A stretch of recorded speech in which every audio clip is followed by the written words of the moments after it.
various groups, feminists, gay rights groups, and those who are defending immigrants have commandeered the black civil rights experience. Yes. What do you mean by that? Yes, I'm glad you asked that because I think it's one of the most important points of the book. I mean, I think the way liberals have treated blacks like children and many of their policies have been harmful to blacks, at least they got the beneficiary group right. We do have to, I mean, we shouldn't. There is the legacy of slavery and Jim Crow laws. We don't owe the homeless. We don't owe feminists. We don't owe women who are desirous of having abortions, but that's, or gays who want to get married to one another. That's what civil rights has become for much of the left. They dropped the blacks after 5 minutes. Immigrant rights are not civil rights? No, I think civil rights are for blacks. See, this is essentially the problem, and the Republicans What have we done to the immigrants? We owe black people something. We have a legacy of slavery. Immigrants haven't even been in this country. That's why the Democrats are dropping the blacks and moving on to the Hispanics, because they're a larger group of Hispanics now. But can I just say to Jorge, I hate to disagree with you when you're attacking President Obama, but I think the point on immigration is you can have open borders or you can have a welfare state. You cannot have both. The reason people are concerned about the words they use, the reason Americans care about civil rights, the reason we are sensitive to racism is for one issue and one issue only, and that is how black Americans were treated in this country. It is because of the legacy of slavery and Jim Crow. Those do not compare. Irish, the new groups, they always get a little bad treatment. Do not compare that to how blacks are treated in this country. You don't get to piggyback on the black experience in America. You do not get to do that just because you are a woman, an immigrant, gay, Hispanic. No, the rest of you can go F yourselves.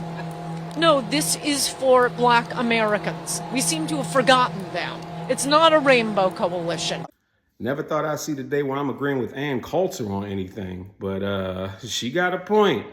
All these other marginalized groups that do exist, that should absolutely not be discriminated against, but how is it that they was able to just come in and push us down on the list of the discrimination Olympics in this country? It just goes to show you how little black people are viewed by the system, by the things that we're supposed to get.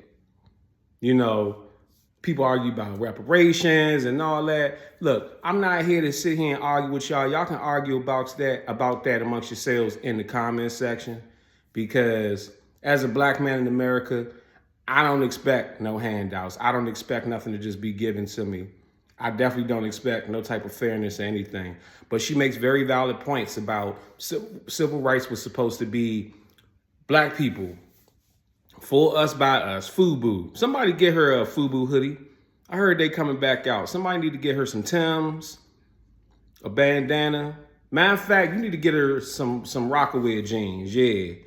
Big ass jumps, you know what I'm saying? Get her one of those Dipset jackets too, since she down for the cause all of a sudden. I'm with it. Let all these other groups have their own movement. Don't just come in and rush in with civil rights. And it's not these groups' fault. It's not the immigrants. It's not the LGBTQIA, MSNBC, LMNOP community. It's not all these, the feminists. It's not them. It's the system that allowed them to come in and say, okay, yeah, we'll take care of you first before the blacks. And we'll do this for you first before the blacks. If black people want to get any type of kickback or anything done, we got to join one of these groups. I'm about to start a group called Rappers Need Help of America. And just so that us rappers actually do get some kind of financial backing and financial aid, I nominate Eminem to be the spokesperson for the group. What are you rapping for? Is it fortune or fame? Or do you have love and respect for this thing we call hip-hop? Do you rap about chains or do you make music hoping to make a change? I hear the same songs playing, sung by a different artist. What comes with originality these days, I say it's tarnished. No target, so disregarded as a diss. But since we speaking on the topic, help me make it make sense. Are you driven by the ops drilling, spinning on a block, killing, feeling unstoppable, living as a villain? Is your lyrics really giving a message? Are you dealing dope to the projects? Yo, it's just a question, let me ask ya. Is talent still a factor? Maybe saying hip-hop is dead, but I feel we live in a rapture.